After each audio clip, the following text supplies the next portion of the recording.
জনগণের দায়িত্ব জনগণের উপর ছেড়ে দিতে সরকারের প্রতি আহ্বান জানিয়েছেন বিএনপির সিনিয়র যুগ্ম মহাসচিব রুহুল কবির রিজভী।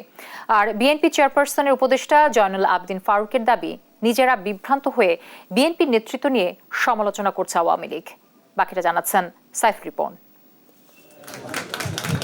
গেল ৭ জানুয়ারির নির্বাচন ঘিরে এক দফা দাবি আদায়ের ব্যর্থতাকে পেছনে ফেলে আবারও জনসম্পৃক্ত আন্দোলন গড়ে তুলতে কাজ শুরু করেছে বিএনপি। তবে আওয়ামী লীগ নেতাদের দাবি, নেতৃত্বের অভাবেই আন্দোলন চাঙ্গা করতে পারছে না বিএনপি।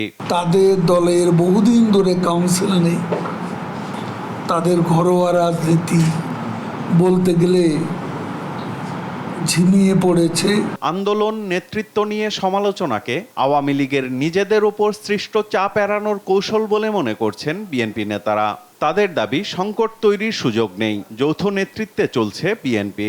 আমাদের ভারপ্রাপ্ত চেয়ারম্যান জনাব তারেক রহমান সাহেব প্রতি সপ্তাহে জাতীয় স্থায়ী কমিটির একটি সভা করেন। সেখানে মত বিনিময় হয়, পক্ষে বিপক্ষের বিভিন্ন রকমের কথাবার্তা হয়, তারপরে একটা চূড়ান্ত সিদ্ধান্তে তারা পৌঁছান। সেই সিদ্ধান্তটা প্রয়োজন বোধে আবার জাতীয় নির্বাহী কমিটির মাধ্যমে অ্যাপ্রুভ করে নেওয়া হয়। কখনো কখনো জাতীয় নির্বাহী কমিটির কাছে এটাকে শুধু কনভে করা হয়, কখনো কখনো আমাদেরকে কনভে না করে সরাসরি আপনাদের কাছেই বলা হয়। সুতরাং এখানে তো যৌথ নেতৃত্ব তো কখনো ব্যর্থ হতে পারে না।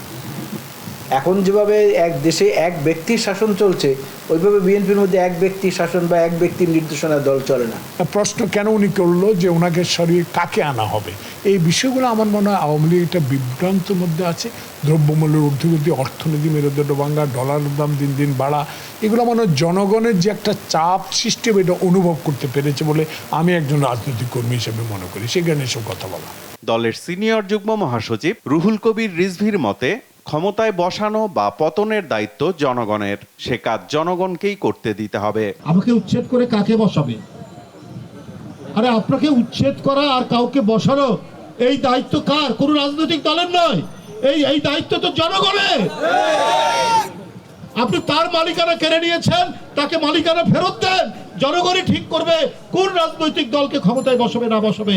আপনার এই বক্তব্যই তো প্রমাণিত হয়, আপনার অধীনে যত নির্বাচন হয়েছে সব দামি নির্বাচন, একতরফা নির্বাচন, জনগণের অধিকার কেড়ে নেওয়ার নির্বাচন। বিএনপির কথা না ভেবে আওয়ামী লীগকে তাদের নিজেদের পরবর্তী নেতৃত্ব নিয়ে ভাববার পরামর্শও দেন রুহুল কবির রিজভী।